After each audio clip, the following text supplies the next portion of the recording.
What is up, ladies and gentlemen? Wow, that chair didn't turn and the mic is here. We're just gonna whoop. Okay, cool. Yeah. Anyway, what is up, ladies and gentlemen? And ow, it's Wednesday, and you know what that means? It's time for a one-off. Pew, pew, pew, pew, pew, pew. Okay. Um. Enjoy.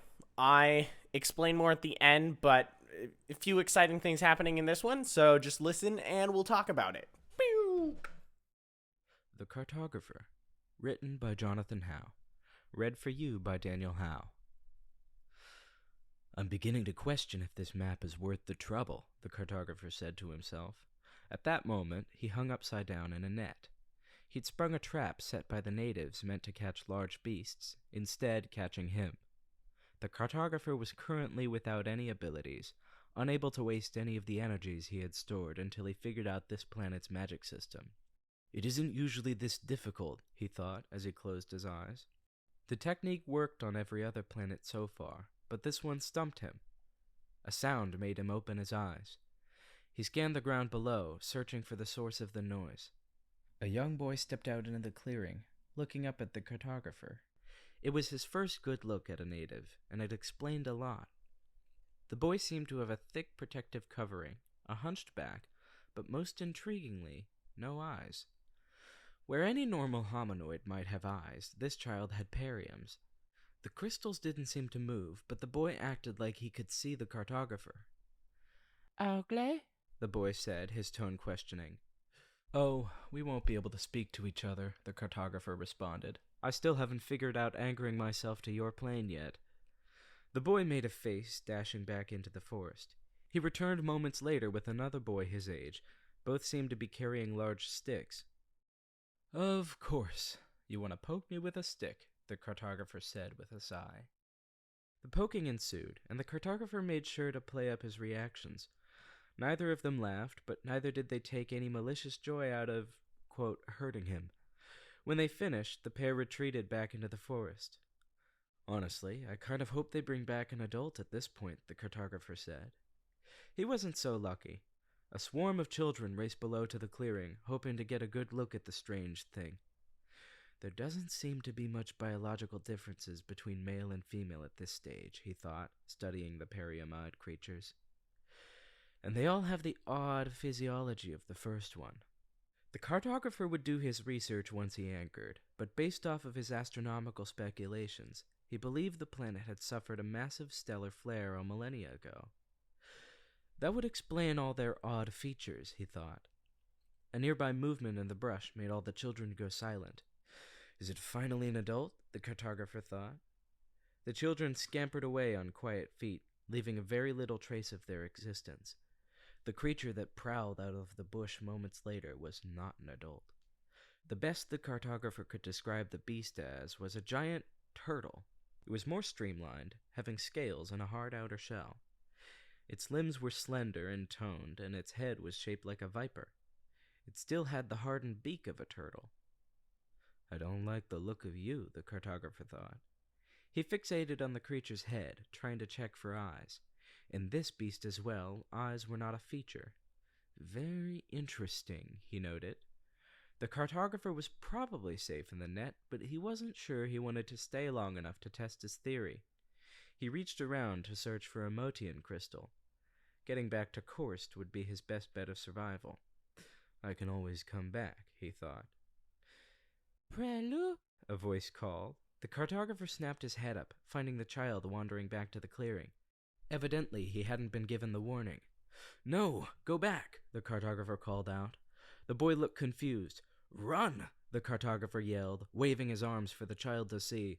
The boy screwed up his face, studying him. Below, the serpent turtle had turned its head towards the cartographer as well. Its nostrils flared and something seemed to give it sight, despite its lack of eyes. What energy do I have most of? He thought, frantically. He immediately discounted Lotrum, Ilbreo, and Melara. None of the energies were worth spending at this moment. That left Jaos, his homeworld, Korst, and Jerison. The cartographer flipped over in the net, trying to get an arm free. His goal at this point was his Jerison periums, as they could power his transformations for a moment. The pocket which held his perium case was tucked away in a hard-to-reach spot, hard for pickpockets as well as hard for himself when he got caught up in a net. The boy screamed. Below, the serpent turtle had finally noticed the child. It struck out, a long snake-like neck extending out from under the shell. The boy did something, deflecting the blow. I could still use this planet's magic, the cartographer thought. He reached into a much easier pocket to reach. It held a single empty perium. I don't have to gouge my eye out, do I? He turned the stone over before pressing it to his forehead, closing his eyes. Even before they were fully closed, the cartographer could see the difference. All around him, the world was outlined in small threads of power. They worked around everything, almost like they were the air. So this is how they perceive the world, he said. He flipped over and glanced down at the boy. He was trying to fend off the serpent turtle by moving threads around. It somehow allowed him to continuously deflect the beast's attacks while giving him chances to step back. Despite the valiant attempt, the boy was fighting a losing battle. I don't have time to lab hard, but if I... The cartographer pulled threads near his hand. He shaped them into an imitation of Jerison tattoos, the razorback tattoo to be more specific. The net broke open before him and he dropped. As he fell, the perium rolled away from his forehead and he opened his eyes, losing sight of the threads. He landed and rolled, narrowly avoiding a strike from the beast. The cartographer slapped the crystal back up to his forehead. This time, keeping his eyes open allowed him to see the world and the threads. "Get out of here," he yelled. The child squawked. "You can speak?" he cried. The serpent turtle lashed out yet again, lunging for the cartographer. He paid attention to the threads as the head approached. It pushed them out of the way, moving them. The cartographer tried to dive, but it was too late. Moments before the jaws grasped him, the threads between them pushed the cartographer out of the creature's mouth. The jaws snapped shut with a loud snap. "Go, Taichi!" a new voice called, this one belonging to a woman. Glancing behind, the cartographer got his first good look at an adult on this planet. She didn't wear anything, but he could hardly tell due to the rough, almost scale-like hide that covered her. Like the children, she had perium eyes, but it also appeared she had periums embedded where a normal hominoid might have fingernails. She used these to send ripples in the threads, lashing the serpent turtle. It staggered back, crackling bolts of electricity striking where the threads hit it. "You! What is going on?" the woman asked. "Give me a moment," the cartographer said. He reached into his bag, now untangled from the net. He pulled out an elastic band with space for multiple periums. He put in the perium and placed the band around his forehead. He stood, flexing his fingers. "Do you need to move the threads in specific patterns, or is there more of a mental element?" he asked the newcomer. The serpent turtle had backed up far enough that her attacks weren't reaching. "Do not attempt to weave if you have not been trained," she said. "Oh, I think I'll be fine," the cartographer said. He grabbed a handful of threads and whipped them. The woman screamed and flung herself to the side. Before him, the serpent turtle was flung into the air by a massive blast of wind. At the same time, the threads rippled back, sending the cartographer rocketing away into a tree. The wind was knocked out of his lungs, and he slumped forward, barely conscious. He stayed awake long enough to see the woman move his direction before he blacked out. When the cartographer woke up, he was in a shed. Looking around, he judged that it was made of normal means as opposed to magical construction. It's honestly quite primitive at that, he thought, sitting up off the cot. It was made from long branches and some kind of rough hide. "I'd be careful," the female voice from earlier called out. "You upset the balance too much." The cartographer turned, finding the woman sitting in the opposite corner of the room. She moved her perium-tipped fingers through the air as if playing with threads. "What are the side effects of upsetting the balance?" he asked. She made a strange motion with her body, her shoulders pulling back. "Who are you that asks so many questions?" That must be a sign of suspicion, he realized to himself. He shrugged, speaking out loud. "I'm a traveler. I want to make a map and learn of your ways, then be off." "Why don't you have sockets for viewstones?" she asked. I find it an important note that when speaking in the native tongue, the word is Danaspe. In all of my further recollections of this planet, I will be referring to periums as such. "I think I do," the cartographer replied, "but they are already filled by eyes." He noticed a glitch in his anchored mind when saying the word eyes. The woman's hands flexed into a weird shape. "I do not know this word you speak. How far have you come?" The cartographer chuckled, saying, "A long ways off. I'm from a land called Jaos. It is quite different from this one. What do you call your land?" "We call it Tavox," she answered. "And is it the planet or just your land?" She made the same odd flexing of her hands. "You keep using words I've never heard." "It would be too much to explain. Instead, can you explain to me the balance I upset?" She stayed quiet for a moment before flicking her pinky in a different gesture. "You tried to handle the threads without understanding their nature, and it upset the balance." "Then what is the nature of the threads?" the cartographer asked. "It would be better to show you," she said, standing. The cartographer followed, groaning as he stood, stretching his aching muscles. They left the hut, and the woman walked to the base of a tree. She stooped, searching blindly for a moment before grabbing a leaf off the ground. "If I drop this leaf, do you know how it would fall?" she asked, standing and facing the cartographer. "Well, down, I'd assume." He'd hoped for a laugh, but all this woman did was flick out her middle finger. "Clever. And correct. What shouldn't it do?" "It shouldn't fly up," he answered. She flapped her fingers once, probably some kind of nod.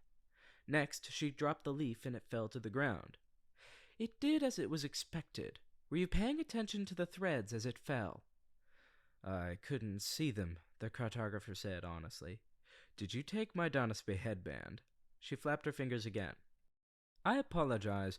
I wasn't aware you needed it so." She went back into the hut and retrieved the band with the crystal. The cartographer placed it on his forehead, and the world became laced with threads. "I will repeat my demonstration. Pay attention to the threads."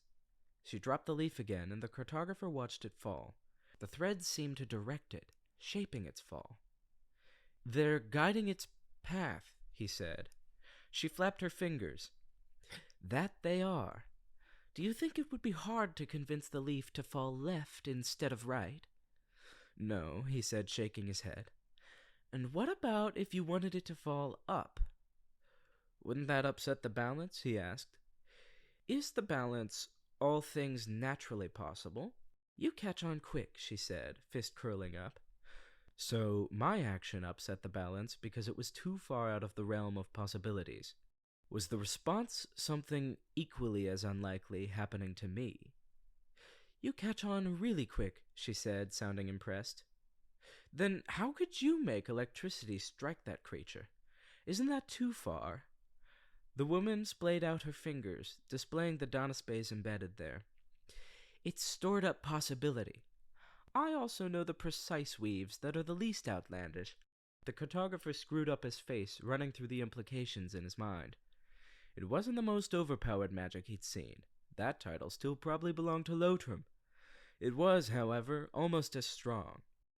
"Why tell me all of this?" he asked. "Shouldn't these be insider secrets?" The woman flicked her middle finger again. "First, because you were weird." The middle finger must be a sign of laughter. "Second, because you already weaved, so you should understand the dangers. Finally, because you tried to help Taichi against the Kugrai." "The serpent, turtle, monster thing?" he asked. She pulled her shoulders back again, the sign of a word she didn't have. "The beast, I mean." She flapped her fingers. "Do you have a name, strange man?" she questioned. "Call me Juan. It's short for wanderer. How about yourself?" "I'm known as Fa'an." "Well, Fa'an," the cartographer said, "would you be willing to show me around Tevax? It might be a bit of a journey, but I can make it worth your while. Maybe this map might be worth it after all." Whoop, and we're back. Yeah, did you like my sweet, supple voice that wasn't reading that? Yeah, no, that one was, my brother just likes listening to audiobooks, and so I had him read this one off. Get you some variety in there, get some stuff that's not read by me. I hope to have some other things do that. If you are listening, if you're one of like the 12 people who listens regularly and happen to really want to read, I don't know, maybe reach out in the comments or something. Like, anyone comment anything, please. I literally don't think I've got a comment on any of my videos, which, man, whatever. But like, dang. Anyway, that being said, thanks, Daniel. It was fantastic. He put a lot into this, which is funny because he almost put more than I did, but like I was very clear about look, this is my creative outlet. I'm never putting as much effort as like I'm not gonna go back and do a ton of edits or things. Some of the ideas might trickle into books later. This one especially. Keen-eyed listeners will completely understand. Those of you who are less keen-eyed, it has come to my attention in post that I said keen-eyed listeners. I thought of that because keen-eyed readers, but then I said listeners because it's not a thing you guys are reading. I mean, look, you know what I mean, and if you really care, too bad. I don't. Anyway, yep, back to the video thing. Go back. There are some name drops that if you've watched all my videos, you'll understand. There are some things that you should get as you go. There are some names you haven't heard before, but are of places that you've definitely read before. So if you're listening to all my videos, this guy is a world hopper. He does have a name. No, you don't get to know it. That's part of his mystery and mystique, intrigue, fun character like that. But yeah, if you enjoyed this, sweet, that's good. I don't think my brother has any socials to plug or something. He doesn't care, so just go follow him. Just find his house. He lives at...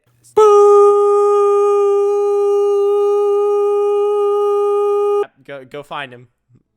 That's it. Stalk my brother.